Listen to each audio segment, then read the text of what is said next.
Muy buenas tardes. Muchísimas gracias por acompañarnos a esta charla-debate en la que vamos a abordar un tema que yo creo que es de enorme actualidad: robots y empleo hacia un nuevo paradigma. La idea de las máquinas con inteligencia propia empieza a salir de la literatura y el cine de ciencia ficción y hace tiempo que está en las mesas de debate de los filósofos y los científicos, y también de los gestores de ese bien escaso llamado trabajo. Esas máquinas ya están cambiando el concepto de empleo. Películas como 2001, Una odisea en el espacio, nos plantearon la lucha por la supervivencia entre el hombre y un ordenador. ¿Se acuerdan del computador HAL 900 rogando al tripulante de la nave que no le desconectara? Esta película premonitoria de Stanley Kubrick acaba de cumplir medio siglo. Después llegaron otras: Blade Runner, Matrix y ahora muchas series televisivas como Black Mirror, que nos cuestionan sobre nuestra relación de dependencia con máquinas que hemos ido creando, en teoría para que nos hicieran la vida más fácil. El concepto de inteligencia artificial tiene más de 60 años, pero solo ahora que va ampliando de forma imparable su influencia, nos enfrenta al debate sobre sus casi infinitas posibilidades, sobre su control y sobre cómo está afectando a nuestras vidas y, de forma más directa, a nuestros empleos. Todos los gobiernos trazan planes para gestionar esta revolución permanente. La Comisión Europea ha presentado hace unos meses al equipo de expertos que debe decidir cuáles serán las directrices legales y éticas de esa relación entre humanos y máquinas en el viejo continente. Ya hay miedo, casi podríamos llamarlo estratégico, a quedar fuera del diseño y del dominio de ese futuro que empieza a ser presente, y al que, como a las nuevas tecnologías, ningún país ni régimen, por autoritario que fuera, podrá poner fronteras. Y mientras intentan crear esas leyes, la realidad va muy por delante. Docenas de laboratorios anuncian avances en neurociencia que borrarán las fronteras entre humanos y máquinas. Muchos inversores están aportando grandes cantidades de dinero en previsión de los réditos que se podrán sacar de los nuevos inventos. Ya hemos visto computadores que vencen al mejor jugador de ajedrez, coches que viajan solos, máquinas que regulan el tráfico mejor que cualquier agente, ordenadores que operan con una precisión que nunca igualaría la mano del cirujano, mascotas con un microchip en el corazón como las que diseña nuestro invitado Takanori Shibata. Hay expertos que ya anuncian que la próxima guerra no lo será por el petróleo o el agua, sino por el control del Big Data, por la propiedad de los datos. En esa carrera hay quien dice que está en juego la gestión del próximo riesgo de dictadura, que no será militar, sino digital. ¿Y qué decir de los efectos en el empleo? ¿Las máquinas nos liberarán de madrugar para llegar a la oficina? Tal vez, pero nacen nuevos riesgos como la conectividad permanente. Francia ha aprobado leyes que obligan a la desconexión digital para intentar conciliar la vida laboral con la familiar. En España se dan ya los primeros pasos en muchas empresas para no obligar al trabajador a atender el móvil o el correo fuera de los horarios pactados. Hay infinidad de informes que nos dicen cómo será ese futuro y que oscilan entre el apocalipsis y la liberación laboral. La consultora Pricewaterhouse elaboró hace unos meses un informe sobre ese futuro. Concluye que 1 de cada 3 empleos estará automatizado en 2030. No solo en España, sino en todo Occidente. Habla de 3 fases. Ahora estamos en la fase algorítmica, que se llevará el primer tercio de esos contratos y durará hasta principios de la década de 2020. Luego llegará la automatización aumentada, que se llevará otro tercio hasta 2025. Y a partir de 2030, la fase autónoma, con las máquinas ya liberadas del yugo humano, completará ese 34% de empleos perdidos. Es cierto que se crearán otros nuevos, pero el paisaje laboral cambiará por completo y dejará muchas víctimas en el camino. Otra consultora, Virgin Media Business, nos presenta un futuro de teletrabajo y autoempleo en el que 60% trabajaremos en casa y seremos nuestra propia oficina antes de la próxima década. No habrá horarios ni oficinas, solo tareas concretas. En fin, un horizonte que parece llevarnos hacia una sociedad bastante ociosa en lo laboral, con todo lo que eso significa. Las preguntas se multiplican y para dar respuestas a algunas de ellas, esta tarde nos acompañan el investigador científico y pionero en el campo de la robótica terapéutica, el doctor Takanori Shibata, el catedrático de Economía de la empresa Emilio Ontiveros y el ingeniero de la empresa ASTI, Rubén Martínez García. En primer lugar, Emilio Ontiveros, catedrático emérito de Economía de la empresa de la Universidad Autónoma de Madrid y fundador y presidente de Analistas Financieros, va a intervenir en esta mesa debate. Él ha sido responsable de dirigir la primera entrega de un proyecto de Fundación Telefónica para familiarizar a la sociedad con los vectores de crecimiento del siglo XXI. Emilio, todo tuyo. Muchas gracias. Buenas tardes. Lo primero que quiero hacer es dar las gracias por invitarme a participar en este tercer foro de la cultura y por hacerlo en Burgos y en compañía de colegas, de expertos tan importantes y ciertamente en torno a un asunto, a un tópico relevante, ¿no? No sé si lo más relevante es el impacto de la robótica en el empleo o, de forma más genérica, el impacto de la creciente utilización de las tecnologías digitales en la economía y, por ende, en el empleo. La robótica todavía no la estamos sino parcialmente viendo y, como hemos escuchado hasta ahora, intuyendo. En el mundo debe haber este próximo año en torno a 2.700.000 robots. Pero, antes de esa irrupción en el número de robots, estamos observando en el mundo económico, en el mundo social, incluso en el mundo político, una influencia creciente de ese binomio que es el que está en la base de la transformación tecnológica que estamos viviendo. El binomio es un matrimonio entre dos leyes.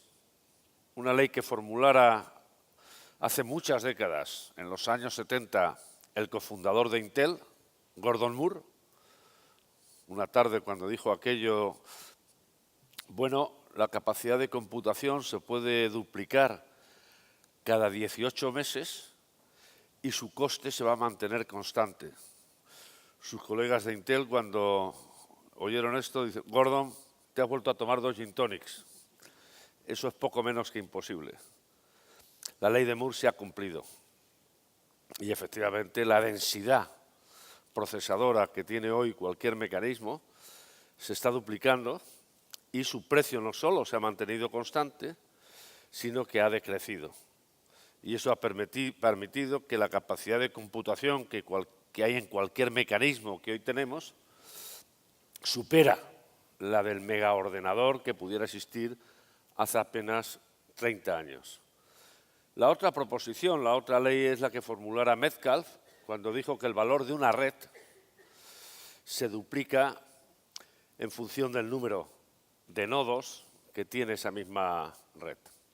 La combinación de ambas proposiciones, el valor de la conectividad y la densidad, la capacidad de computación, es lo que ha hecho que esas tecnologías digitales sean tecnologías multipropósito. En principio servían para facilitar cálculos, para llevar grandes contabilidades, grandes nóminas, pero hoy han extendido su ámbito funcional y están haciendo de todo. Están transformando la realidad de las empresas y están, por lo tanto, generando esa suerte de colesterol bueno en los procesos de crecimiento económico, que es la productividad. Hasta aquí la lectura favorable, yo diría muy favorable. Más favorable incluso que en otras discontinuidades tecnológicas que hemos observado en la historia, que la revolución industrial que vimos en el 19. Pero como alguna de esas discontinuidades tecnológicas previas, también hay elementos que inquietan. Inquieta efectivamente el impacto sobre las personas, sobre el empleo en concreto, pero también esta nueva fase de progreso tecnológico genera algo de ansiedad sobre cuestiones como la privacidad en cuestiones como la autonomía decisional en el mundo político, etcétera, etcétera, ¿no? Grandes avances sobre todo a la hora de reducir la incertidumbre que normalmente está presente en el mundo económico, ¿no? Pero también elementos de inquietud. Las revoluciones anteriores crearon efectivamente una primera fase de sustitución de máquinas, de empleo por máquinas. Pero al cabo del tiempo, no mucho, emergieron nuevas ocupaciones, nuevas profesiones que incluso llevaban aparejadas una remuneración media superior a las que desaparecían. Con lo cual, efectivamente, el saldo al cabo de un tiempo era inequívocamente un saldo favorable. Así ocurrió en la primera oleada de las tecnologías digitales, las que entonces denominábamos de forma genérica tecnologías de la información y de la comunicación. Empezaron a sustituir posiciones fundamentalmente administrativas en las empresas, tareas rutinarias, es decir, tareas susceptibles de ser fácilmente codificables, y al tiempo sustituyeron esos puestos de trabajo con la emergencia de otros. Ahora estamos tardando más. Ahora, no solo por la robotización, que quizá no es lo más inquietante, en mi opinión, por el momento, sino por la versatilidad de las aplicaciones asociadas a la amalgama de todas las tecnologías digitales hoy disponibles, a la posibilidad de manejar de forma inteligente la analítica de los datos, es decir, a la posibilidad de almacenar y procesar inteligentemente los rastros, las huellas que hemos dejado allí por donde pasamos, la posibilidad de que sean las propias máquinas las que aprendan, las que se realimenten y las que efectivamente, en función de las señales que reciben de los inputs, vayan de alguna forma mejorando sus procesos, la denominada inteligencia artificial, que quizá no tenga mucho de inteligencia tal y como la conocemos, pero sí tiene mucho de reconocimiento, sí tiene mucho efectivamente de procesamiento útil de todos los datos disponibles. Eso ya está ejerciendo un impacto sobre el empleo en profesiones que ya no son tan rutinarias como las de antaño, en profesiones incluso que afectan, al menos parcialmente, a funciones poco menos que consagradas hace poco, para bien y para mal. Para bien siempre desde el punto de vista del usuario.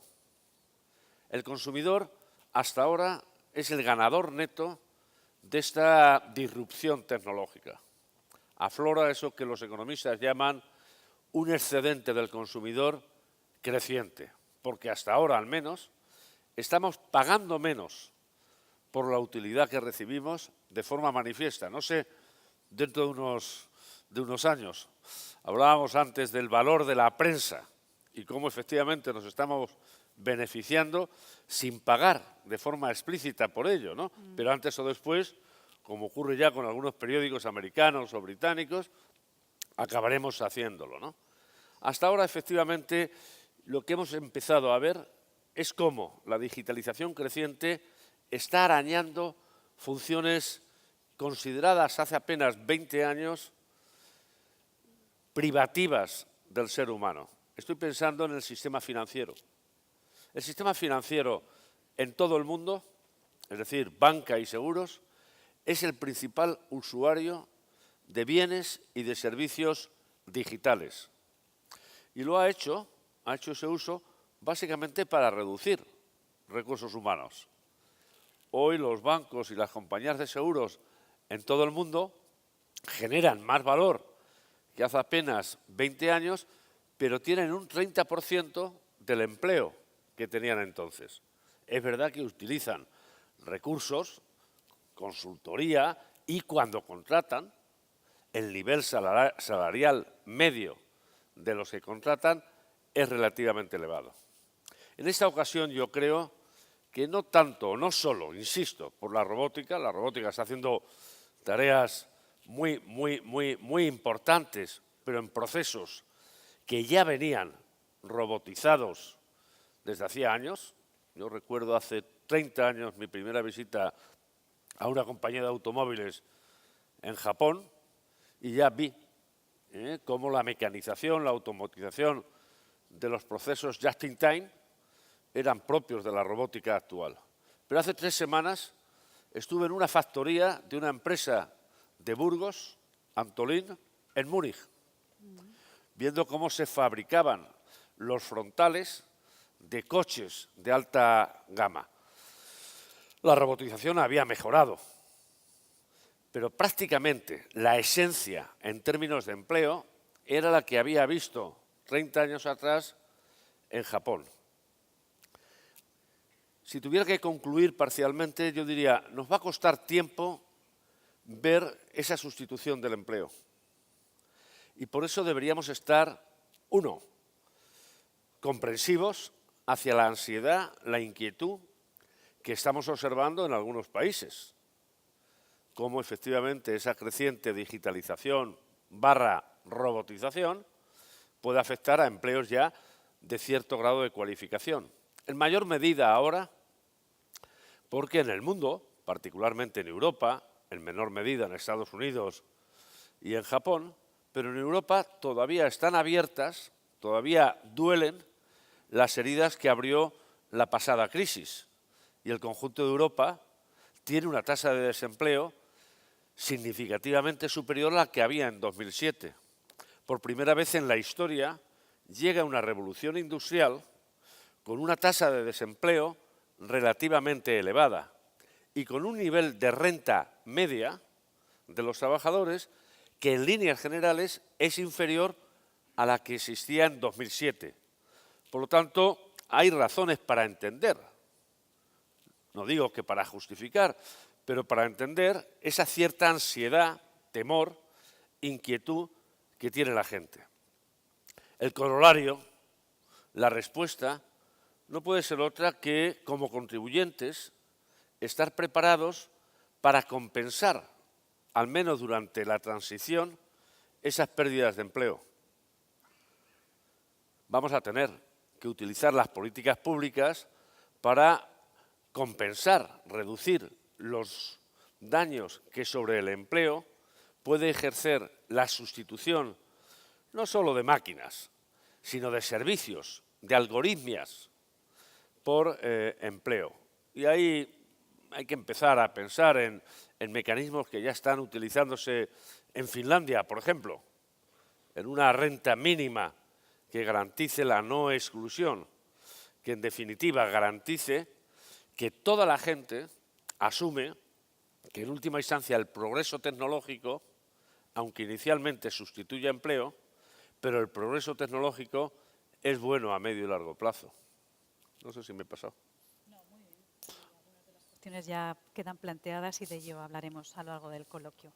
Lo de las tecnologías no debe ser del todo infalible porque el señor Shibata están intentando adaptar la información que traía en su ordenador para exponer su conferencia. Are you ready? Do you need more time, please? Ok, pues voy a dar paso a Rubén Martínez García. Es ingeniero, como les decía antes, de la empresa ASTI, una empresa radicada en Burgos, con un crecimiento exponencial en los últimos años. Antes de empezar el coloquio hablábamos que en 4 años han pasado de 40 trabajadores a unos 220 y creo que todavía no hemos tocado ni con mucho techo porque están haciendo muy bien las cosas. De hecho, ayer recogían en Madrid un premio nacional a PYME del año. Correcto. Muy bien, él es un apasionado de la industria 4.0 y el talento. En la actualidad ocupa la dirección de desarrollo organizativo de la empresa ASTI, puesto desde el que lidera la gestión del cambio y el crecimiento orgánico de la compañía burgalesa desde sus 4 áreas de trabajo. El desarrollo del talento que la componen, el desarrollo de las infraestructuras y tecnologías de la información, la comunicación y el marketing corporativo y el desarrollo de modelos de gestión de excelencia. Cuando quieras. Vale, perfecto. Bueno, pues muchísimas gracias. De verdad que un auténtico honor poder participar en el Foro de la Cultura, poder estar en nuestra tierra, una empresa de robótica en esta mesa, pues no tengo palabras para contaros la gran satisfacción que para nosotros es. Venimos precisamente, como decía Belén, ayer de recoger de manos del presidente del Gobierno el premio como PYME del año y pues estamos en un momento punta muy interesante. Pero realmente estamos viendo simplemente el pico del iceberg, ¿vale? Quería permitirme los primeros 3 minutos para poneros un vídeo que posiblemente algunos de la sala ya hayáis visto, que es del Foro Económico de Davos, en el que nos cuentan un poquito qué es esto de la cuarta revolución industrial, y que realmente me parece interesante. You could use steam engines to do all kinds of interesting things. That was followed by additional revolutions for electricity and computers and communications technology. We're now in the early stages of the 4th industrial revolution, which is bringing together digital, physical, and biological systems.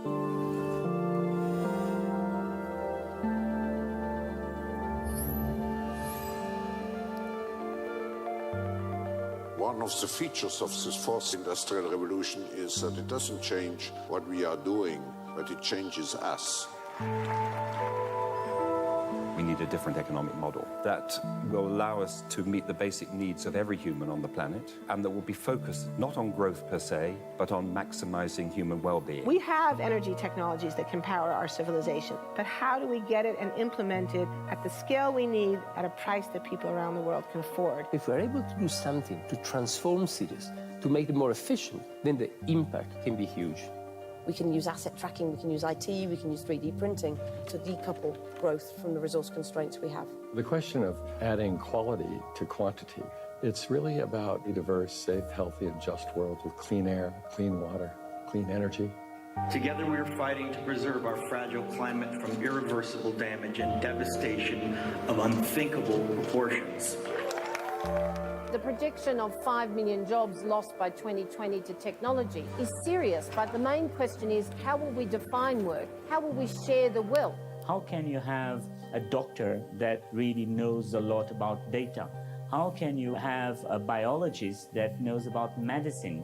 We have to create a space that enables people to think freely, to think divergent thoughts, to think creative thoughts. We really need new education or new training. We're working with A World in Motion and First Robotics, trying to encourage students from 3rd grade all the way up through the end of high school to pursue science, math, and different technologies. It's this ability of digital technology to change outcomes, to truly empower people that can create a more equitable growth.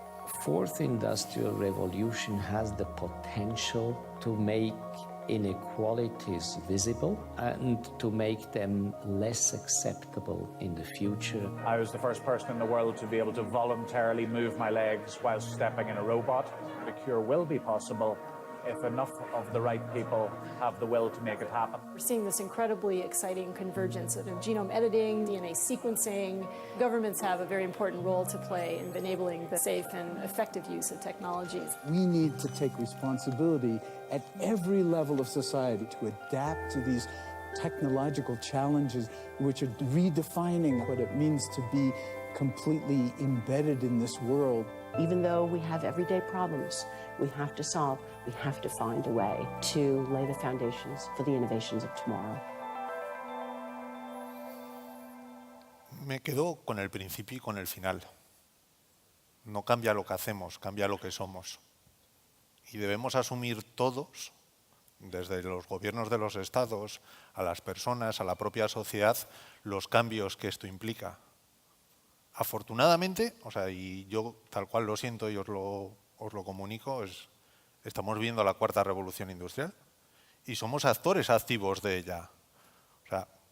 Podremos contar a nuestros hijos que lo hemos vivido, que lo hemos pasado y que lo hemos disfrutado. Entonces es una oportunidad brutal. ¿Que hay datos como los que estamos viendo en pantalla? Por supuesto. ¿Que va a haber un cambio de lo que es nuestro trabajo a día de hoy con el que va a ser a la vuelta de 5 años? Por supuesto. ¿Que los robots van a ocupar determinadas tareas y que a lo largo de la vida y de los años van a ir yendo evolucionando? Por supuesto, no son datos que yo me esté inventando. Pero aquí tenemos los datos que nos están dando, aquí estamos viendo la punta del iceberg, como decía Emilio antes. Estos robots son los robots antropomórficos, los robots que toda la vida en una fábrica de automoción, en el grupo Antolín o cualquier industria ya han tenido, para mejorar a las personas, para que no nos doblemos la espalda, para que no tengamos que subir y bajar 200 veces al mismo punto. Estos otros robots son los que nosotros desarrollamos en ASTI, son robots de transporte. Tenemos otro tipo de robots, los humanoides, que llegarán más tarde. Y sobre todo aquí veis dónde se van a implantar, en qué determinados sectores. ¿Qué implica esto? ¿O qué razonamiento nos lleva? A que tenemos que reinventarnos constantemente. Cada 6 meses, como decía Emilio, se va a producir una disrupción tecnológica. Tenemos que dedicarle tiempo y esfuerzo a la educación, pero constantemente, no por estar ya en un puesto de trabajo, esto se va a conservar por el resto de nuestros años, sino que va a cambiar.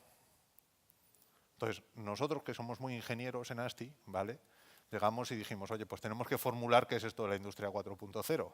Entonces, porque si nosotros no formulamos algo, no lo entendemos, ¿vale? Y nuestra fórmula es esta que veis aquí, ¿vale? Sobre todo creemos en 2 binomios fundamentales, ¿vale? El primer binomio es el de la visión y la consistencia. Es decir, lo primero, ¿dónde quiero estar yo en el 4.0? ¿Qué es lo que quiero ser yo en esta nueva revolución, en este nuevo cambio? Y actuar con un factor de traducción que es la consistencia. Es decir, tengo que ser consistente en las acciones que tomo. ¿Cómo me preparo yo para esto? A partir de aquí se producen 3 grandes factores multiplicadores, que eran los que decía antes Emilio, y sobre los que construyo. El mercado. Nosotros, los que estamos aquí, somos nuevos clientes, somos muy exigentes. Compramos en Amazon y queremos que nos lo traigan mañana a casa. Y queremos las zapatillas nuestras, las que yo me he pedido, porque yo soy runner ahora y quiero mis zapatillas para mi pie. Y las fábricas lo tienen que hacer. Afortunadamente ha llegado la tecnología que nos permite customizar ese producto para todos los clientes. Y sobre todo, fundamental, el talento. Sin talento esto no es posible. Es una multiplicación. Si cualquiera de los múltiplos es 0, me da 0, ¿no? Y la gran diferencia de la 4ª revolución industrial a las anteriores que hemos vivido se produce aquí, en este factor que veis aquí, que eleva todo a una velocidad mucho mayor y que se debe a esto, a la colaboración. Tenemos que aprender a colaborar. Llegamos casi tarde a lo de trabajar en equipo, pues tenemos que ir más lejos, que es aprender a colaborar en un mundo global, con Takaori y con todas las personas que en él están dentro, con todos ellos. Pero el gran desafío estratégico que le tenemos es en esto, en el talento 4.0 que necesitamos. No es cuestión de tecnología, no es cuestión de mercado, es cuestión de talento, de perfiles que necesitamos, ¿vale? Si vemos el nuevo perfil, las nuevas personas, las nuevas generaciones, los millennials, las generaciones nuevas que vienen a trabajar, mis hijos, lo que dicen es esto que veis aquí. Mi padre aquí presente, del cual me enorgullezco que está aquí escuchándome hoy, trabajó prácticamente toda su vida en Campofrío. Yo cuando me jubile habré tenido posiblemente 7 trabajos. Y mi hijo Eloy posiblemente trabaje en 7 proyectos al mismo tiempo, posiblemente desde su casa. Porque sean proyectos que le resulten atractivos, le interesen y esté desarrollando distintas cosas al mismo tiempo. Entonces, nos enfrentamos ante ese nuevo talento y un primer problema, un primer paradigma que tenemos que resolver, los perfiles digitales. En 2020 nos dicen que 8 de cada 10 jóvenes van a trabajar en empleos digitales. Yo, como decía antes Belén, soy el director de recursos humanos. No tengo ninguna oferta de empleo en la que diga necesito un experto en innovación digital, ni data scientist, ni nada. Pero las estadísticas me dicen que lo voy a tener que preparar. Y todavía como organización yo no estoy preparado. El siguiente es el déficit del talento. Es decir, ¿va a haber pérdida de empleo? Sí, pero va a haber generación de empleo. Generación de empleo en unas determinadas carreras o en unas determinadas competencias, para las cuales tenemos que bombear el talento necesario, porque nos están diciendo que en 2020 va a haber 900.000 puestos sin cubrir en Europa, ¿vale? ¿Y estos puestos dónde se producen? En carreras STEM. Los que no conocen las siglas de STEM son ciencias, tecnología, ingeniería y matemáticas. Son las carreras, los futuros trabajos que se van a desarrollar. Si vemos aquí los datos, en España tenemos que 7 de cada 100 estudiantes se matriculan en este tipo de carreras. Tenemos un déficit de talento STEM muy grande. Sin embargo, en Europa estamos matriculando un 5,8% y nuestro amigo Takaori está matriculando un 40%. Ahí es nada, ¿vale? Si además bajamos un pelo más y entramos dentro de estas carreras y vemos cuántas mujeres hay matriculadas, nos encontramos que cada 25 ingenieros, solo 3 son chicas. Aquí tenemos más hándicap todavía, porque estamos perdiendo al 50% de la población porque no son hombres. Tenemos que fomentar la formación profesional dual. Es la gran diferencia, es lo que nos va a hacer tener una fuerza laboral potente. Tenemos que desarrollarlo. Tenemos que conseguir la colaboración entre la universidad y la empresa, pero una colaboración real. Y tenemos que fomentar el emprendimiento y la innovación. Y permitirme un poco la burrada, pero emprendimiento no significa ser un startupero y montar tu startup. Emprendimiento puede ser dentro de una gran corporación, dentro de una organización y llevar a cabo tus ideas, ¿vale? Para eso, ¿qué es lo que podemos hacer? Pues mínimamente en ASTI, que creo muchos de vosotros conoceréis, pero si no os invito a que conozcáis, estamos en Burgos, somos en Madrigalejo del Monte y hacemos lo que estáis viendo en los vídeos. Hacemos robótica móvil, AGVs, 35 años haciendo esto. Ahora se ha puesto de moda, ha llegado la cuarta revolución industrial y estamos creciendo de una forma brutal. Pero nos dedicamos a esto, a automatizar procesos logísticos. Ahí estáis viendo distintos vídeos de distintos casos de éxito en distintas instalaciones, pero sobre todo quiero que os quedéis con esto. Estamos en España y Francia, somos 220 profesionales a día de hoy, somos el número 1 europeo fabricante por tercer año consecutivo de este tipo de tecnología en Burgos. Aquí donde estamos. No lo hacen los suecos ni los alemanes, lo hacemos aquí, con ingenieros de aquí, ¿vale? Y somos el número 1. Y tenemos capacidad para producir más de 1000 AGVs al año, ¿vale? Dicho esto, ¿qué es lo que podemos hacer o qué es lo que hacemos nosotros para poder conseguir todo esto? Nuestro eje de tracción sobre todo es este, es el talento, son las personas. Entonces, para esto hemos creado distintos programas. En esta parte de aquí estáis viendo programas que trabajamos con la Fundación ASTI Talent and Technology. Os decía que trabajamos con 2 binomios, visión y consistencia y talento y tecnología. El talento y la tecnología son lo que nos van a dar un valor diferencial. En estos programas vamos con niños desde 4 o 5 años a programas de programación de robótica en STEM Talent Kids. STEM Talent Girl es un programa que muchos conoceréis, que desarrollamos en Burgos desde hace 3 años, donde fomentamos las vocaciones STEM a niñas de 14 y 15 años. Este año estamos en 9 provincias al mismo tiempo. Y luego el ASTI Challenge o el ASTI Robotics, que es un programa en el que montamos un desafío para que distintos niños de toda España vengan y compitan. Por tercer año consecutivo le celebramos este año y somos el torneo de robótica más grande de toda España en su categoría. Y luego tenemos los programas de selección, atracción y desarrollo de nuestro talento, donde tenemos ASTI Academy y ASTI College, donde desarrollamos la captación de distintas personas, o ASTI Skills para el desarrollo de las competencias digitales. A lo largo de toda la tarde y del debate vamos a tener distintas dudas y vamos a comentar muchos aspectos, así que vuelvo a ceder la palabra y seguimos hablando, ¿de acuerdo? Muchas gracias. Gracias, Rubén. Por último, es el turno del doctor Shibata. Él es licenciado en Electrónica e Ingeniería Mecánica por la Universidad Nagoya, centro en el que obtendría su doctorado en 1992. Sus áreas de trabajo incluyen la interacción humana-robótica, la terapia con robots, la salud mental para astronautas en misiones de larga duración, por ejemplo, a Marte, y de desminado humanitario. Creador de la foca robot Paro, que le ha acompañado en su viaje a España, y la tenemos aquí. Destaca su investigación mediante el robot terapéutico NUCA, una innovación que ya se ha introducido en varias instalaciones que lo dedican al tratamiento de niños autistas o para los pacientes de Alzheimer, tanto en Europa como en el resto del mundo. Cuando quiera. Thank you.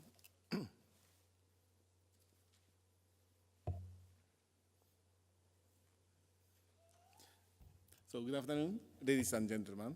I'm Takanori Shibata, and thank you very much for the introduction. And so I brought my PC, but it was Japanese PC, and it doesn't recognize the Spanish words, so it doesn't work. So I need to switch to the Spanish species. Anyway, let me start my talk. And today I'll talk about the therapeutic medical robot Paro. But as for the term of Paro, in Spanish, it does have a very bad meaning. So in Spain, we have a nickname for Paro, Nuca. But in my talk, I may talk about Paro, so please accept it. And first, I'll talk about the sea robot Paro or Nuca. And the major purpose of Paro is for therapy. And the Paro has been used for therapeutic purpose around the world now. And I'll explain how Paro works for the people, like from children to elderly people at many kind of situations, including hospitals, nursing home, and some others. And there are a lot of clinical evidences that Paro has therapeutic effect. But because of shortage of time, I may not talk about them a lot. But let me try to explain something. And in the previous talks, so people talk about the robots. And as they told us, so there are two types of robot. One is industrial robot. The other is service robot. And the industrial robot has been used at factories. And as for service robot, they are coming to our daily life. And there are two subcategories for service robot. One is physical service. The other is mental or emotional service. And as for the physical service, the robot may work for us. So you may know about Roomba, the floor cleaning robot. And also I heard in Burgos, now you have Da Vinci, that is a surgical robot to assist medical doctors. And as for the mental or emotional robot, if you go to some amusement park like Disneyland or like Universal Studio, there are a lot of robots that play or entertain you. And the Paro, the Nuca, is in the mental or emotional service. But as for the social issue, the aging is one of the big issues now. And this is the map of the world. And the blue column means the ratio of the elderly people who are more than 65 years old. And the darker color means higher ratio of the elderly people. And as for Japan and some European countries like Germany and Italy, there are darkest colors. And I know Spain have also a high ratio of the elderly people. But by 2050, most of the countries have very dark colors, especially European countries, including Spain, and also Japan. We have very dark colors. That means we have more and more elderly people. But as for Japan, now we have about 127 million people as a population. But now 28% of Japanese people are more than 65 years old. And we have more and more elderly people. But as for the population, it is now declining. That means we have less and less young people. And as for elderly people, some people keep very healthy conditions, but some people need some care or at home or at facilities or like at hospitals. And we need more and more caregivers or nurses. But as we have shortage of manpower, so we cannot expect to increase the number of caregivers in the future. And also, the dementia is a big issue in elderly care. So in the world now, there are about 50 million people who are suffered from dementia. And as for the annual cost for medical and welfare service, it is estimated about $1 trillion US. It may be around 90 or 80 trillion trillion euro in 2018. It's huge cost.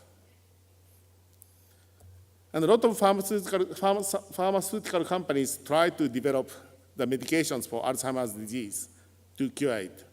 But most of them have already failed. And they stopped research and development of pharmaceuticals for Alzheimer's disease. For example, the Pfizer, that is one of the largest pharmaceutical company, they fired about 300 people this year.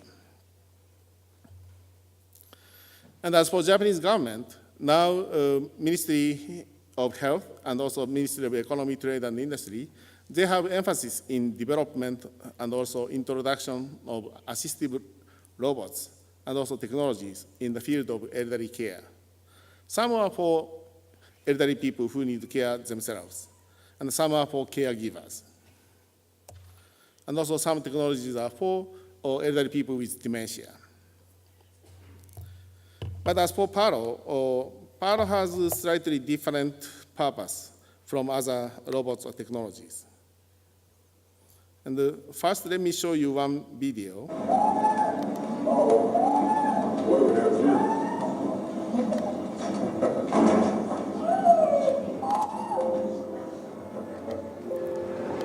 The first person is a healthy person, though he may have some stress.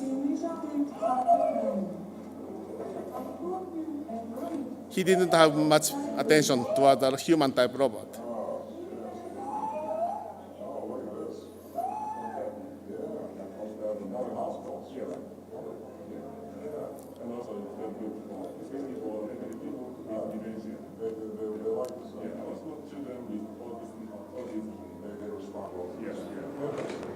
So as Mr. Obama knew animal therapy, he quickly understand the Paro is for elderly people or like children with autism.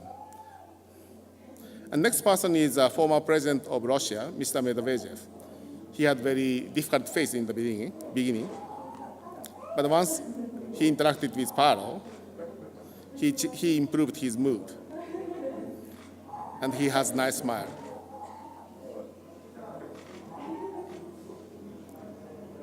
So interaction with Paro or Nuka improve the mood of the people very quickly. And this improvement is very important to have therapeutic effect.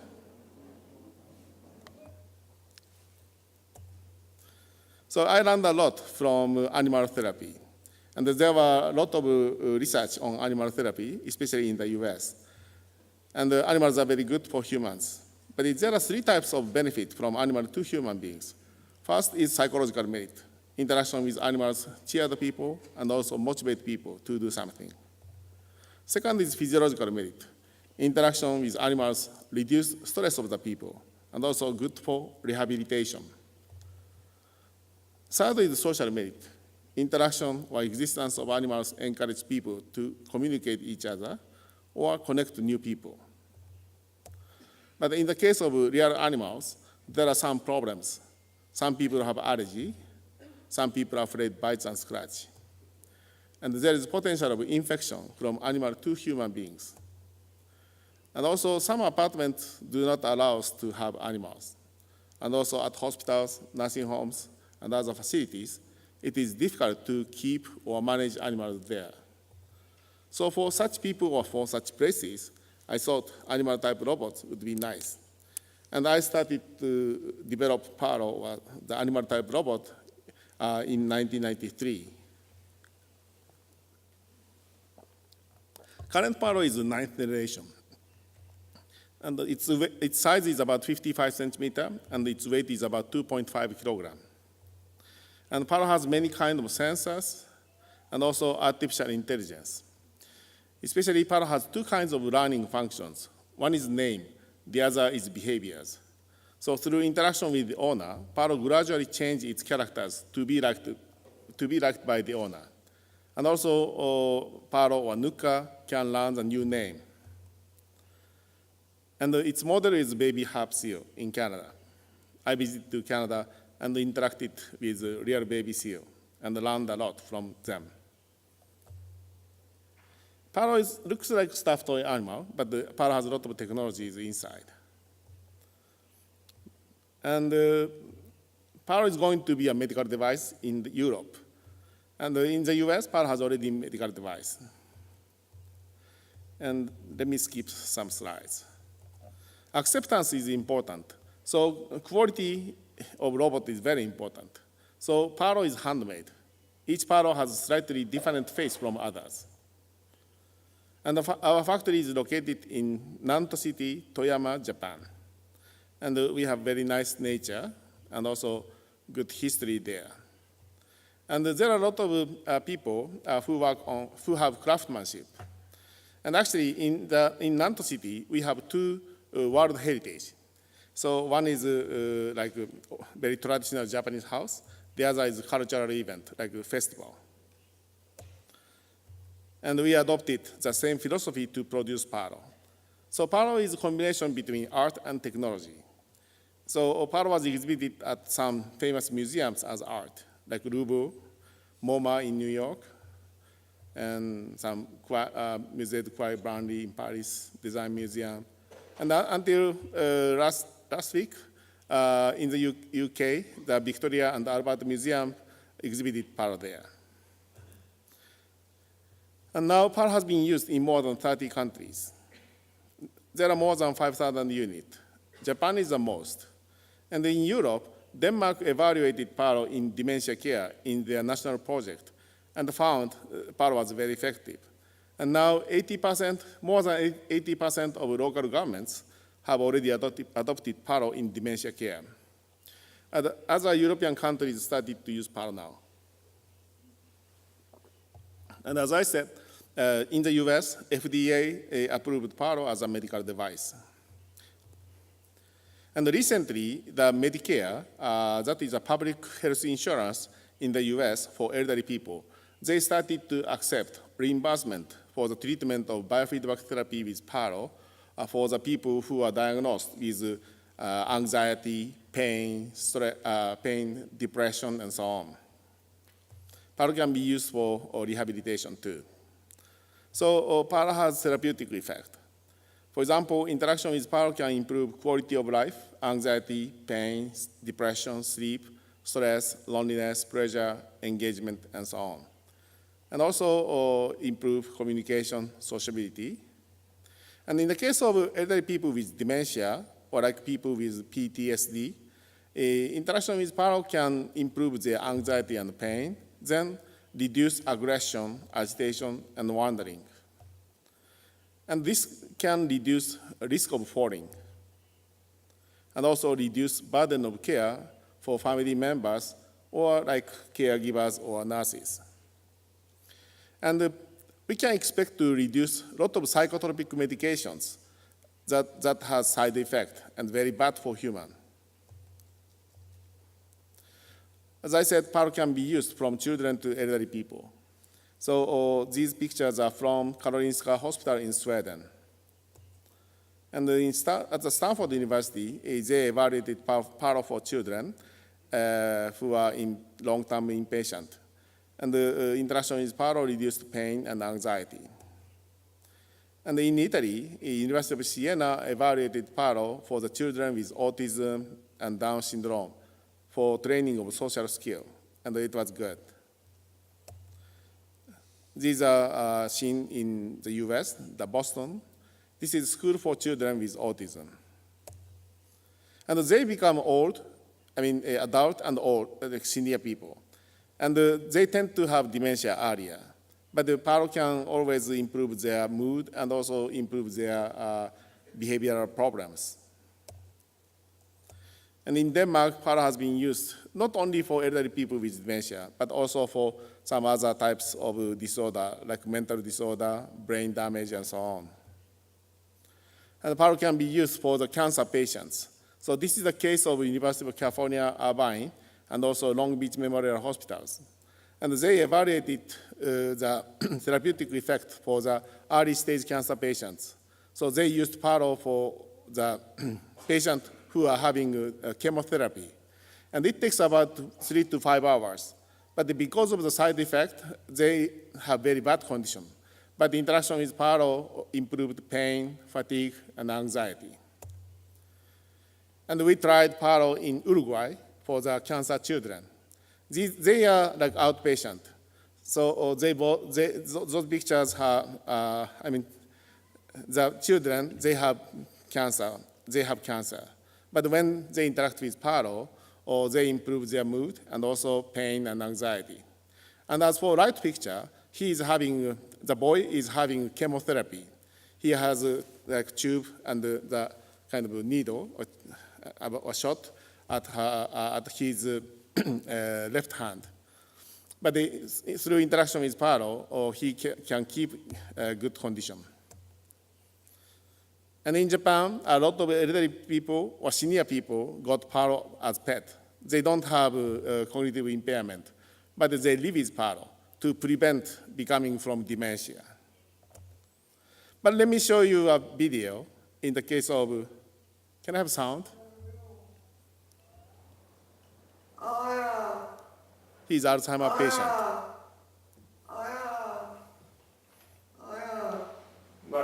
He's always screaming.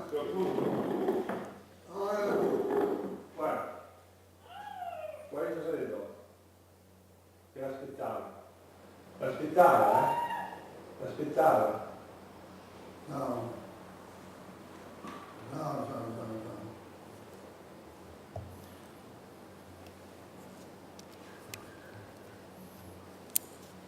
È proprio caro te. Mi dispiace che io non posso fare tanto perché... è vero che mi aspettava. Per cercare. C'è mio figlio che mi aspetta.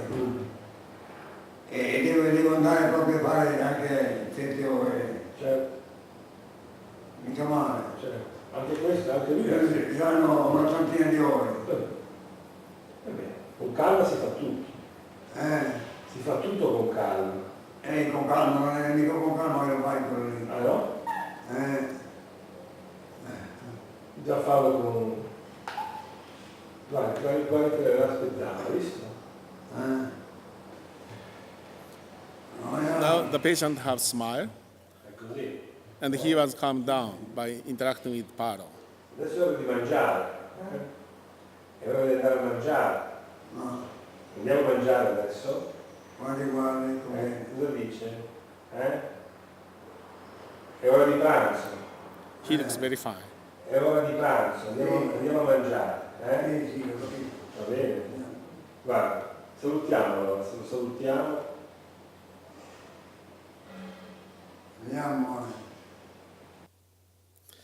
But as for this video, it was not the first time for the patient to interact with Paro. So he knew Paro.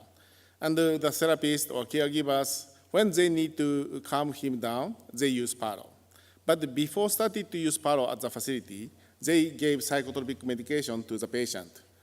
And in the case of medication, it takes about 30 minutes to 45 minutes to work. So because of the side effect, sometimes a patient becomes sleepy and there is a risk of falling from wheelchair. So caregiver have to be with the patient about 30 minutes to 45 minutes. But in the case of Paro, it's just a few minutes to have effect. So it's very quick, and so it reduces the burden of care for caregivers, and also risks and also side effect.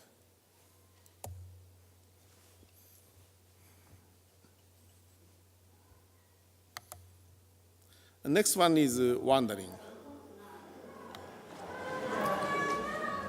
When elderly people with dementia have like anxiety or some pain, so they tend to start to walking around, like wandering or loitering.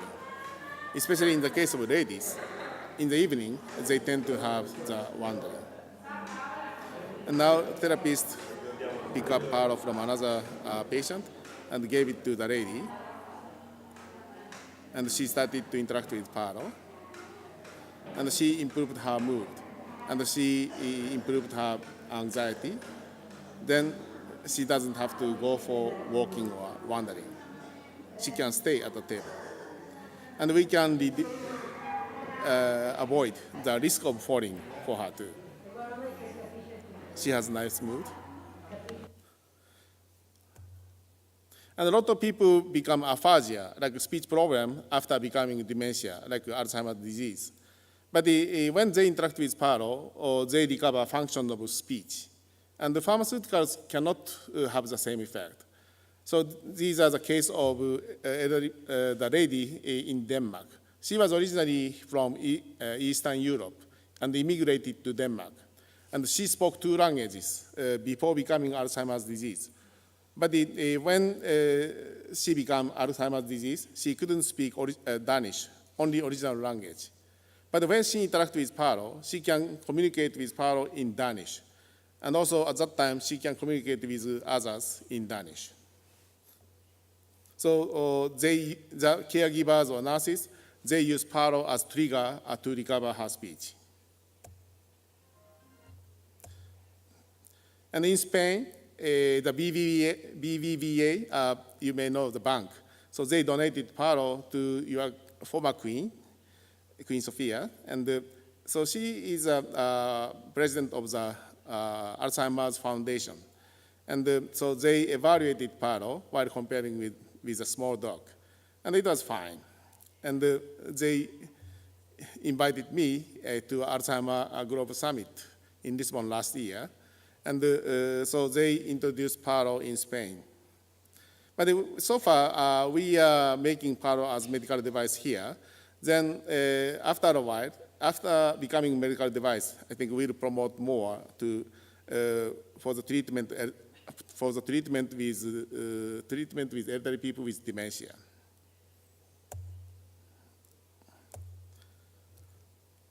So I hope in the future, Paro will be accepted in the elderly care and some other care, as like the Simpsons. And also, I'm now proposing space Paro for astronauts. And in the future, hopefully, Paro go to Mars or Moon for astronauts to reduce their stress in their mission. Thank you very much.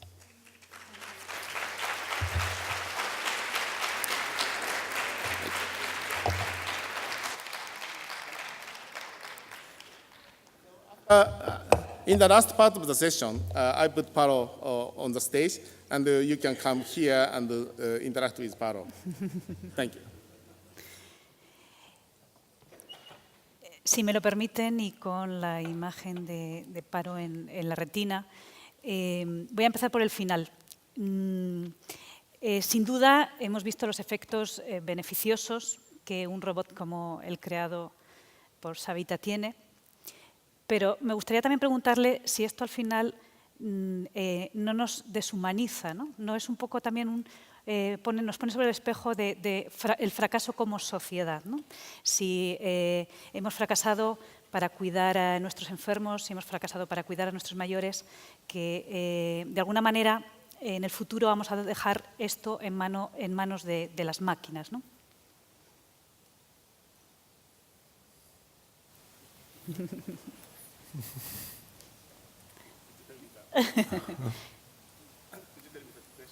Again? Okay. Le preguntaba que hemos conocido los efectos beneficiosos que tiene un robot como Paro, pero si de alguna manera también no supone un fracaso como sociedad, si de alguna manera no nos deshumaniza, que podamos dejar en un futuro el cuidado de nuestros enfermos o de nuestros mayores en manos de una máquina. Un poco esa disyuntiva, ¿no?, entre los beneficios de la robótica, pero de alguna forma también que muestre nuestro fracaso como sociedad. Yes. So in the case of Denmark, So they evaluated Paro in dementia care, and they found Paro was effective. And also, they have a principle of dementia care. It is called person-centered care. And the caregivers are trained to, to provide the person-centered care. But it is really hard in the case of elderly people with dementia to communicate with them. But the Paro helped or assisted the caregivers. So Paro was a very good tool to realize the person-centered care for caregivers. So Paro is not replacement of the caregivers, but the Paro was a kind of good tools for caregivers. But also, Paro reduced a lot of psychotropic medications. So Paro replaced the psychotropic medications instead of the human. Okay. ¿Se podrá programar esas máquinas que se podrán programar esas máquinas para que actúen bajo códigos éticos?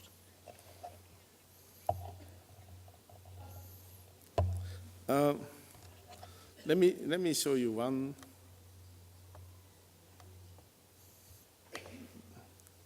I don't have it. So, so basically, Paro, so the users do not have to worry about programming. So that means Paro is always good or nice to human beings. Yo reconozco que me da todo esto un poco de vértigo. Le decía que reconozco que todo esto da un poco de vértigo. ¿Podríamos acabar siendo los humanos las mascotas de las máquinas en este proceso que llevamos hacia el futuro? Yeah, so in Japan, about 50% of the users are individuals and who bought Paro as pet at home. And of course, there are some cultural differences. In Western countries, people have kind of afraid of robots because robots, people think that if robots have mind or consciousness, robots become harmful to human beings or robots replace the people. But basically, at least the current robotics, it's really difficult to develop such sophisticated robot in some sense. That means robot can be a tool for human beings, but the robot does not perform very like over human beings. Y una última cuestión para usted. Los robots ya saben hacer muchas cosas, conducen coches, son mejores médicos en algunas intervenciones que usted hablaba del Da Vinci, un robot que ya se utiliza, por ejemplo, en el hospital de Burgos. Llegará un momento en que nuestra dependencia en muchas labores no tendrá marcha atrás. ¿Y quién mandará sobre quién entonces?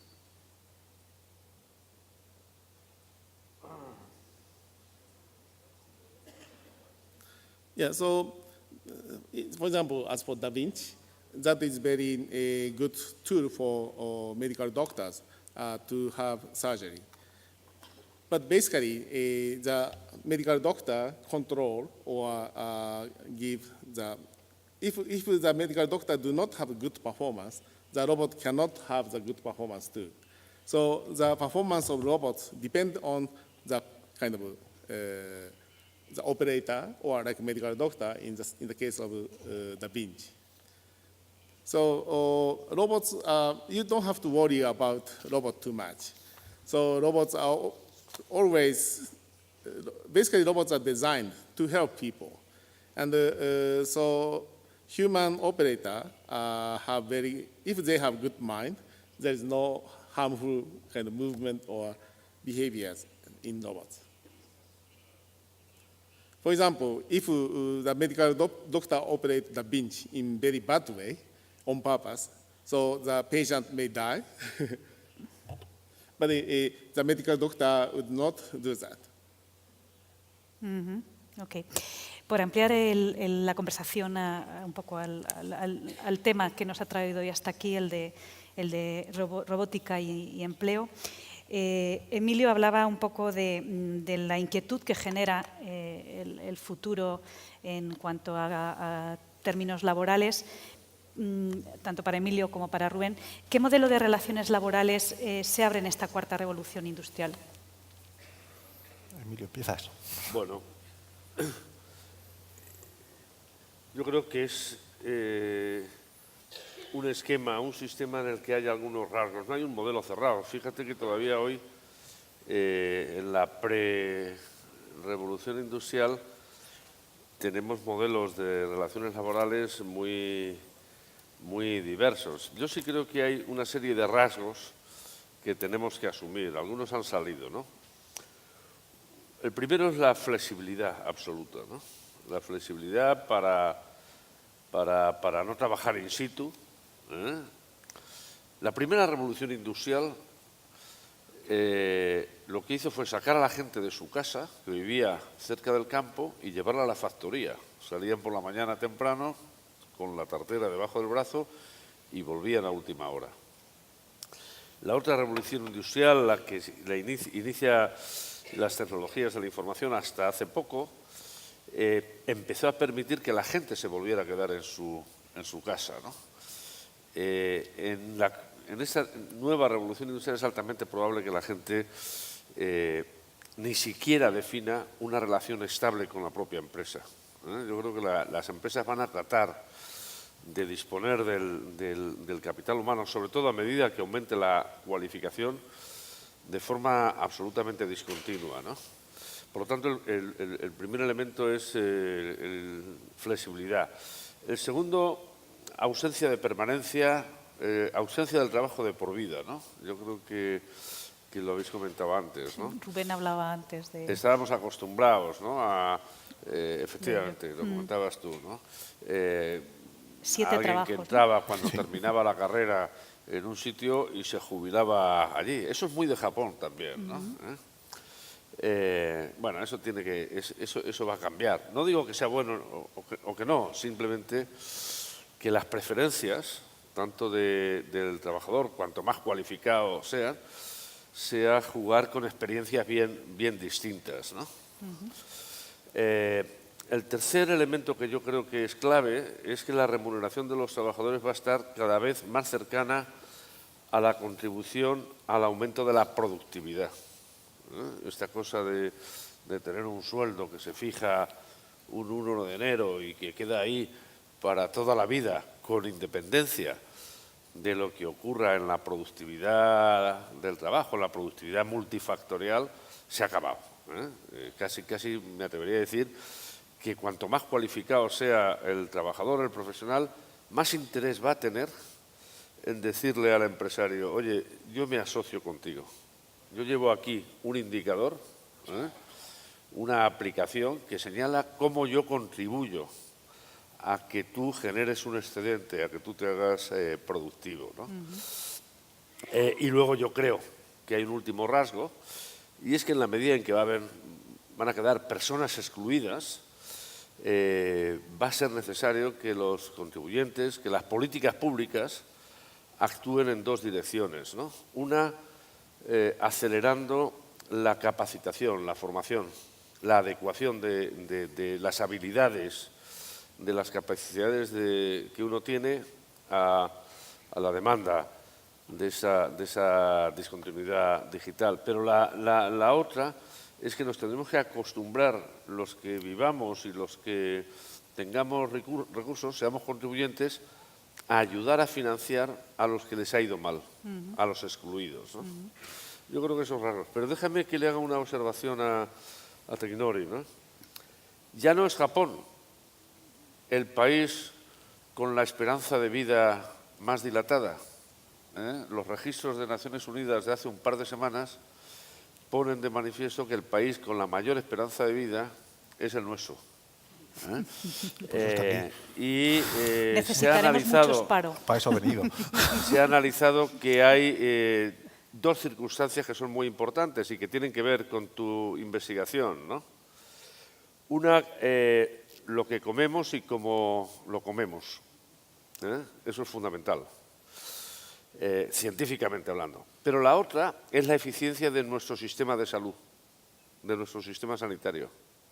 Y como sabes, es uno de los mejores del mundo, por el momento, hasta que terminen de desguazarlo, si es que llega alguien y lo desguaza, ¿no? A diferencia de lo que ocurre en Estados Unidos, ¿no? Son dos datos importantes para la comercialización de tu... Cámbiale el nombre, por favor. Unemployment means, ¿no? Rubén, una cuestión unida a ese dato de la población envejecida que hablaba Takanori es la brecha digital, que puede dejar en la estacada a una parte muy importante de la población. Sí. Hablabas de la posibilidad de ayudar, ¿no?, a esas personas a través del aprendizaje. ¿Cómo podemos hacerlo para alfabetización? Aquí se producen, llamémoslo, varios fenómenos. Es decir, por un lado está personas que a una determinada edad, y llega la digitalización, tenemos que reconvertirlas y va a ser muy difícil de reconvertir. Y directamente la sociedad nos tendremos que hacer cargo como sociedad y ver cómo se pagan estos impuestos para estas personas que vamos a perder en el camino, que esto es así. Y por otro está el lado de la brecha de la igualdad de género, o sea, incluso lo que os comentaba de la parte de las niñas, de las mujeres. Se está produciendo una brecha, estamos hablando de igualdad, de paridad de género, pero no estamos igualando en las carreras de género a edades tempranas, que es donde tenemos que actuar. Entonces, tenemos que intentar buscar equilibrios y buscar esa paridad en base a formación. Formación a las personas cuando tienen que tomar las decisiones. Formación en todo momento. Os ponía una diapositiva en la que se hablaba de 105 días dedicados a la formación, a una formación continua. El año sabático, esto ya lo tenemos que eliminar del vocabulario. Un año sabático es perderte tres tecnologías, llegar y estar obsoleto en el mercado laboral o estar fuera del mercado. Entonces, hay que dedicar tiempo a esa formación y hay que dedicar tiempo a invertir esfuerzos en reducir todas estas brechas a nivel de Estado, a nivel de país y a nivel de gobiernos, y sobre todo en términos de educación a edades tempranas, porque pues hay una parte que ya no vamos a salvar. Entonces, así. Pero fíjate, yo creo que lo que tú señalabas es muy importante. No solo a edades tempranas, a mí me parece prioritario a edades lejanas. Yo creo que la prioridad de alfabetización digital ahora mismo en el país que tiene la esperanza de vida más dilatada es hacer llegar a aquellos que no han tenido ocasión de ser nativos digitales las habilidades, las capacidades mínimas como para poder interactuar con las grandes ventajas que se les ofrecen, ¿no? Cuando decimos uno de los avances más importantes del Big Data, de la robótica, etcétera, etcétera, es la medicina. No solamente la robótica, sino es la posibilidad efectivamente de reducir la asistencia ambulatoria, la interacción con médicos, etcétera, etcétera. Pero para eso hay que favorecer que personas en nuestro país que pueden tener más de 70 o 75 años tengan las herramientas mínimas. Cuando éramos jóvenes, nosotros no, que sois muy jóvenes, muy jovencitos, pero los menos jóvenes se nos decían, hijo mío, por lo menos las 4 reglas, leer y escribir. Hoy, las 4 reglas, leer y escribir, para personas de una cierta edad, teniendo en cuenta además que el índice de personas que viven solas o que viven en esas residencias es relativamente elevado, es intensificar una campaña de educación, de alfabetización digital, porque efectivamente los críos, tus críos, casi sin mucha atención, van a nacer aprendiendo, learning by doing. Sí. Pero a mí me da pavor las personas que en un país como el nuestro pueden llegar a 85, 86, 87 años y que todavía no saben utilizar el móvil a la hora de pagar en el supermercado, ¿no? Estando de acuerdo, Emilio, Estamos de acuerdo. Y me vuelvo a las edades tempranas, es decir, la próxima generación, mis hijos, analfabeto será si no sabe programar. Sí. Es decir, o sea, no, por descontado va a saber leer y escribir, como dices tú, pero para mí un analfabeto del siglo XXI es una persona que no sepa programar, porque realmente lo que nos va a diferenciar, es decir, cuando Da Vinci opera, ese médico, además de sacar el MIR, de estudiar no sé cuántos años una carrera de medicina, comprender el cuerpo humano, tiene que saber programar a Da Vinci. Y tiene que entender eso, porque es el valor diferencial que le va a aportar al médico del futuro. En esta revolución 4.0, a mí me surge una gran duda, ¿no? ¿Qué haremos nosotros si dejamos la productividad en manos de las máquinas? Vivir mucho mejor. No, o sea, pero es que somos muchos. Las máquinas, los robots, lo que nos van a dar es productividad, nos van a dar eficiencia, posiblemente nos acaben llevando a jornadas laborales más cortas, hablaremos de 30 horas semanales, posiblemente nos llevarán a una mayor conciliación y nos llevarán a crear nuevas necesidades en el entorno ocio. Posiblemente surjan muchísimos puestos de trabajo en el ocio porque tendremos más tiempo para disfrutar y tendremos mucho más tiempo para continuar innovando, investigando y formándonos, que es donde realmente las personas podemos aportar un valor. Moviendo copas de agua o moviendo mesas no aportamos valor. Conduciendo un coche por una carretera no aportamos valor. Si a mí ayer me quitas las 4 horas de ir y venir a Madrid en coche, conduciendo un coche, y me las das para leer un libro, voy a estar hoy mucho mejor preparado. Entonces, eso es lo que me van a aportar las máquinas, esa capacidad de luego estar más preparado e innovar más. De todas formas, la productividad es el colesterol bueno de los procesos de crecimiento. No se conoce ningún país, ninguna nación que haya sido tendencialmente a lo largo de muchos años rico, es decir, que haya ido aumentando su renta per cápita, que es el indicador básico, sin hacer mejor las cosas cada año. Esa es la definición de productividad. La productividad es un cociente entre el valor de lo que se produce y el esfuerzo que hay que hacer para producirlo, ¿no? Japón, por ejemplo, ha puesto de manifiesto a lo largo de su historia una capacidad para ir haciendo mejor las cosas. Y ahí juega mucho la educación, el talento, pero juega mucho la organización empresarial. Sin buenos empresarios, sin calidad empresarial, uno puede ser muy voluntarioso, muy creativo, pero no hay aumento de la eficiencia, ¿no? Aumento de la productividad, es decir, aumento del colesterol bueno que favorece que los países tengan una renta por habitante elevada. Es la diferencia que puede haber hoy entre Japón y algún otro país asiático, o entre Dinamarca y algún país del sur de Europa. ¿Qué quiere esto decir? Quiere decir que más allá de las máquinas hay que gobernarlas. Las máquinas necesitan instituciones. Las máquinas necesitan organizaciones empresariales. Mientras no asignemos lo mejor de cada familia a crear empresas, a emprender, a asumir riesgos, por muchas máquinas que tengamos muy inteligentes y los robots de última generación, seguiremos siendo un país retrasadillo, ¿no? Si por el contrario las instituciones, tanto públicas como privadas, conspiran a favor de que efectivamente lo mejor de cada familia se asigne a asumir riesgos, hay que asumir riesgos para prosperar, ¿no? Es decir, lo que uno ve en los casos de éxito en Silicon Valley, en el Reino Unido, ¿no? En Cambridge, en Estados Unidos, en la gente cercana al MIT, etcétera, etcétera, es que en el origen hay asunción de riesgos. En el origen hay una cierta complicidad, un reconocimiento, una salutación de la sociedad a los que asumen riesgos, en mayor medida que a los que juegan al fútbol.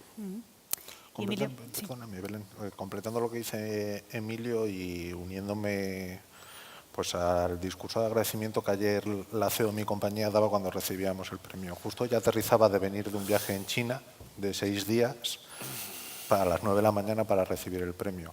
Y al presidente del gobierno lo que le decía es, en China, el día que aterricé, había por parte del gobierno chino un artículo en prensa que decía 30 billones de dólares se van a invertir de aquí a 2030 en empresas tecnológicas. Es decir, el riesgo sí, pero con un gobierno que te dé una visión de futuro que te dé una previsión, no voy a decir a 2030, pero a 2022, y que nos permita hacer apuestas fuertes por desarrollar ese país. O sea, el término Industria 4.0 es un término que acuña Angela Merkel y que el señor Obama que veíamos antes lo recoge rápidamente, porque ven una serie de estadísticas en las cuales se reconoce a los 4 primeros países que están incorporando robots y tecnología en sus procesos productivos son asiáticos. Lo que está claro es que Asia no está compitiendo ya en mano de obra barata, que fue lo que convirtió a Asia en la fábrica de Europa. Si compiten en tecnología, Alemania, en este caso Angela Merkel, hizo una apuesta a país y dijo, oye, nosotros somos los primeros. Aquí todavía estamos un poquito decidiéndonos. Como vamos un poquito justos de tiempo, voy a hacerles a ustedes el turno de preguntas. Seguramente quieran realizar alguna de nuestros ponentes alguna cuestión. Levantan, por favor, la mano y se acercan un micrófono para que puedan plantear las cuestiones que deseen.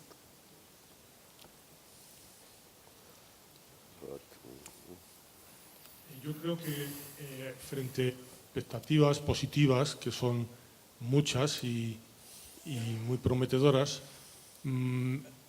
hay unas variables que son de índole psicológica, a las que Rubén ha hecho referencia, pero con un punto de optimismo que yo quisiera matizar, porque evidentemente nos viene un tsunami de tiempo libre y yo creo que es un peligro potencial que está un poco desatendido. Es decir, los aspectos psicológicos que han salido hoy, pues bien, son mucho más amables y simpáticos que el Soma de Aldous Huxley, que era un psicofármaco que arreglaba todas las angustias, pero el tiempo libre tiene un potencial destructor.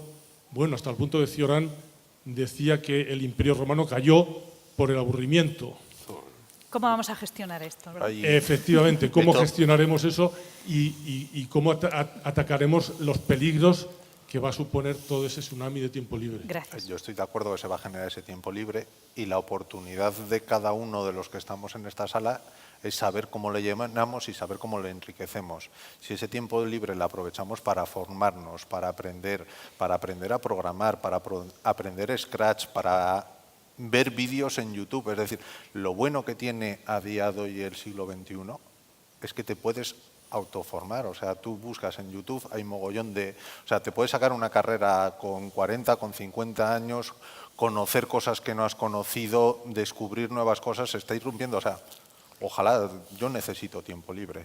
O sea, yo lo necesito mucho, pero ojalá tuviese la oportunidad de tener espacios donde seguir creciendo y donde seguir aprendiendo. O sea, y creo que la oportunidad la tenemos todos nosotros en aprovecharla. Por supuesto que es un tema de ver el vaso medio lleno o medio vacío.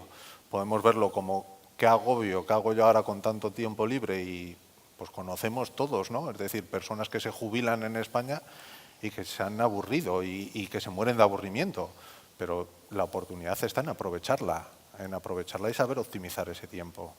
De todas formas, es que yo creo que el concepto de jubilación es un concepto erróneo del plan antiguo. No sirve. No sirve. Una persona no tiene por qué jubilarse, ¿no? No tiene por qué jubilarse, en el sentido más literal de la palabra. Y no estoy atentando contra los derechos de nadie, ¿no? Sino simplemente estoy tratando de que nos esforcemos, que el concepto de tiempo libre es precisamente un concepto de la primera revolución industrial que viene del siglo XIX, cuando las jornadas de trabajo se consiguieron conquistar jornadas de 8 horas. Pero era porque el 90 y tantos % del sistema productivo de cualquier economía era la industria dura, y porque efectivamente la industria dura significaba esfuerzo físico, cuando el 80% de la industria eran trabajos manuales y el 12% del conjunto de esa industria era la minería del grisú. Y entonces claro que tenía que existir el concepto de jubilación y a una determinada edad, y eso sí que era un derecho. Pero ahora ya no hace falta irse a 10 años. Hoy El 68% de esta economía nuestra son servicios. Bueno, yo no quiero aspirar. A mí me han hecho seguir trabajando en mi universidad como catedrático después de haberme hecho emérito. Mientras tenga lucidez y no necesite las mascotas estas, la obligación, no es decir, ¿y qué hago con mi tiempo libre?, que era la pregunta que se hacía en el ritual aquel en los guateques del plan antiguo. ¿Y tú qué haces con tu tiempo libre? No hay tiempo libre. Eso no quiere decir que tenga que estar uno trabajando para otro, sino simplemente tiene que estar uno enriqueciéndose y generando valor, no necesariamente todo valor económico, ¿no? Pero la idea que nos tenemos que meter, y por lo que veo usted ya no es un chavalín, por lo menos lo que veo desde aquí, nos tenemos que hacer a la idea de que el concepto de jubilación es un concepto absolutamente obsoleto, como esa obsolescencia funcional de algunos aparatos que fabrican los fabricantes de robótica. El concepto de robótica incluso es un concepto viejo. Robot o robot es un concepto que se acuña en 1920 por un checo y que en el eslovaco significa precisamente trabajo, sustituir. El concepto era sustituir una función laboral, una función dura, que necesitaba ese esfuerzo, ese sacrificio, ¿no? Eso que podía erosionar la salud. Pero ahora, como hemos visto en parte de los reportajes que Takanori ponía de manifiesto, buena parte de los problemas de salud que se tienen es precisamente por no tener una ocupación suficientemente activa.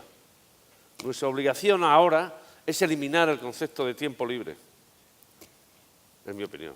Si me lo permiten, y ya que Emilio ha sacado el asunto de la jubilación, que es como aumentarla a la bicha, sí me gustaría preguntarle Me queda mucho Emilio todavía. si deberían cotizar las máquinas que nos sustituyan para no destruir nuestro sistema de pensiones. Muy pertinente esa pregunta, porque yo la tenía apuntada en algún momento, cuando hemos dicho de vías de compensar a los excluidos, ¿no? No es una idea original, es una pregunta muy pertinente, pero ya fue Bill Gates el primero que dijo, oye, en la medida en que hay una sustitución de trabajo de robótica por trabajo, claro que sí, claro que las máquinas tienen que cotizar. Yo no sé si tienen que pagar qué figura tributaria, si tienen que pagar el IRPF como lo pagamos los demás o cualquier otra cosa. Eso ya hay que llevarlo a un Consejo de Ministros. ¿Pero qué? Bueno, igual no hace falta, igual lo sacamos por decreto ley rápido. Sí. Pero lo que sí hace falta es que haya procesos de tributación, de compensación en esos ahorros de costes laborales, ¿no? Yo creo que está claro, no sé si tiene que haber una especie de IVA especial tal. Yo sería más partidario, ya que tenemos más mecanismos de control, que se gravara en función de la productividad generada, de igual forma que a las sociedades tienen un impuesto sobre los beneficios, en función de los beneficios pagan impuestos, etcétera, gravarían menos a los robots que ayudan a personas con pocos recursos y como las que hemos visto en los reportajes, gravaría más aquellas máquinas que efectivamente contribuyen a generar un excedente, un beneficio más rápidamente, pero lo tengo claro, ¿no? Vale, ya que lo tienes tan claro, Emilio, a mí me lo preguntan muchas veces, ¿quién se hace cargo? ¿El fabricante, los que estamos a este lado, o el usuario? Es decir, el usuario, claramente, ¿no? Eso es como... No. Campofrío... Pero fíjate, sí, Campofrío... Grupo Antolín o cliente final. O yo. O tú, ¿cómo? Quiero decir, es en función de la utilidad. Yo creo que hay un concepto que es muy importante, que es la imposición, la fiscalidad, tiene que ser cada vez menos anónima. El IVA es una injusticia, sin que salga de aquí, ¿no? Pero no es una injusticia, no es irracional la imposición directa. Por lo tanto, si yo soy capaz de a un device, a un mecanismo, lo que sea, sacarle un cierto partido, razonable es que por el uso yo cotice, ¿de acuerdo? Pero sí creo que mientras haya exclusión, tiene que haber tributación, tiene que haber mecanismos de solidaridad. Ojalá y no haya exclusión. A mí me das una alegría. No, tú no vas a quedar excluido, ¿no? No, como empresa. Sí. Sí, bueno, a mí me gusta la innovación. Yo soy usuario de la innovación, me beneficio de ella y felicito. ¿Puede hablar, por favor, un poquito más alto? Sí, felicito a los empresarios de éxito, sobre todo al de Burgos. Estupendo, todo eso es estupendo. Se ha dicho aquí por el representante de ASTI que hay que empezar la educación científica y tecnológica a muy temprana edad. Yo creo que esto ya se está haciendo, más o menos, y los poderes económicos, lo que representan Davos o la OCDE, se van a encargar de que eso termine siendo así. Y los gobiernos pues van a ayudar y están ayudando. Pero a mí lo que más me preocupa es que este canto de sirena de las tecnologías aplicadas a la producción de cualquier tipo, creyendo o pensando seguramente que van a resolver los problemas del mundo, iba a decir, y especialmente los problemas de ese 20-25% de personas que no solo están en riesgo de pobreza, sino que son en España prácticamente pobres. Se han apuntado algunas cosas, sobre todo por el profesor Ontiveros, perdón. Emilio Ontiveros, sí. Al respecto, pero me gustaría que pensáramos lo que ha ocurrido desde el año 2008 hasta hoy. Hoy, después de teóricamente haber salido de la crisis, los más poderosos económicamente, antes, ahora lo han aumentado. Los pobres también han aumentado. No voy a referirme a Stiglitz del 1% que tiene y lo que el 99% necesitan, porque sería una exageración. Pero yo recuerdo haber oído al señor Gurría, secretario general de la OCDE, hablar de productividad, innovación y robotización, presumiendo que esto, como se ha dicho aquí, para el año 2030 será la tercera parte de los empleos habrán desaparecido, y no oír ni una palabra respecto del problema que genera. Que me parece. Ya no solo es lo que hemos hablado antes de la brecha digital, sino también... Sí, bueno, lo que quiero, ya acabo, acabo.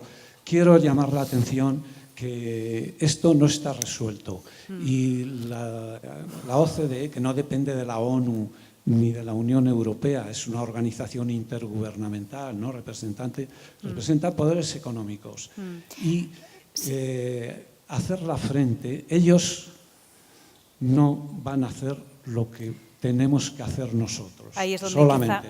Entra el papel que señalaba antes Emilio, del papel que deben jugar las administraciones públicas, ¿no? para evitar ese tipo de diferencias. Sí, yo creo que lleva razón en lo que ha señalado, ¿no? Y que yo creo que lo hemos tratado de comentar antes entre unos y otros. El temor, la ansiedad, la inquietud que tienen muchas personas sobre el efecto desplazamiento de empleo que pueda generar estas tecnologías es comprensible, porque tiene lugar además, a diferencia de lo que ocurrió en el siglo XIX o ahora, en un contexto en el que todavía nos estamos, de alguna forma, curando las heridas que ha dejado esa crisis en términos de desigualdad de la renta, ¿no? Ocurre además que cuando se analiza la razón de la desigualdad en la distribución de la renta, no de la riqueza, una de las razones más importantes es la diferencia de cualificación que tienen los trabajadores. La mayor desigualdad de la distribución de la renta se ha dado entre las rentas del trabajo, entre aquellos que tienen cualificaciones, habilidades para seguir trabajando y poder tener rentas mayores, y aquellos que han quedado desplazados. Algo esperanzado. Esas tecnologías son las más democráticas, entre comillas, que han existido, porque son baratas. Un país como Kenia tiene hoy un grado de inserción en la sociedad de la información equivalente al promedio de Europa y utiliza el teléfono móvil para hacer finanzas, para hacer banca electrónica en mayor medida que lo utiliza la media de Europa, ¿no? La ósmosis, por así decirlo, de estas tecnologías, la gran ventaja es que no son caras. Y lo que hay que hacer es formar, pero sobre todo formar a las personas que tenemos ya, y no con grandes conocimientos, no sabiendo programar como nos enseñaron, a mí me enseñaron a programar en Fortran 4 y en COBOL, no, saber utilizar esas herramientas, ¿no? Takanori. So let me show you one more video to show the kind of economic benefit of introduction of Paro in the dementia care. Of the robotic seal made in Japan. This is a scene in Denmark. Most of the cost of introducing the robot, worth $7,500, is shouldered by the state or municipality. That's because the robot has proved effective in comforting dementia patients. Ja, sæt I jer bare tilbage og hygge jer lidt. Ikke? This woman used to take drugs costing more than $3,700 a year to ease her symptoms of dementia, which included incessant wandering. The state paid for the drug cost. But since the Seal robot arrived, she hasn't needed medication, and the caregiver's burden has also eased. How can such a robot be made more effective? Caregivers monitor its use and keep records. Their know-how in the use of robots to treat dementia is accumulating.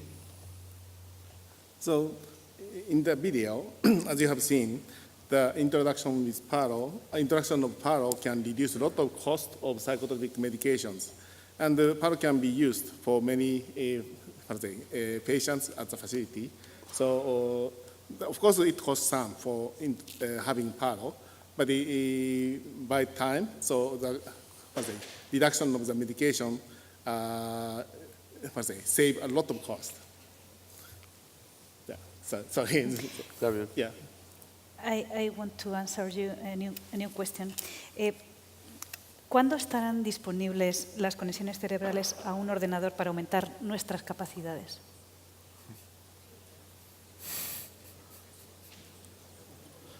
So basically, when we evaluate the brain activity by EEG, so when people have Alzheimer's disease, the signals have some kind of noises.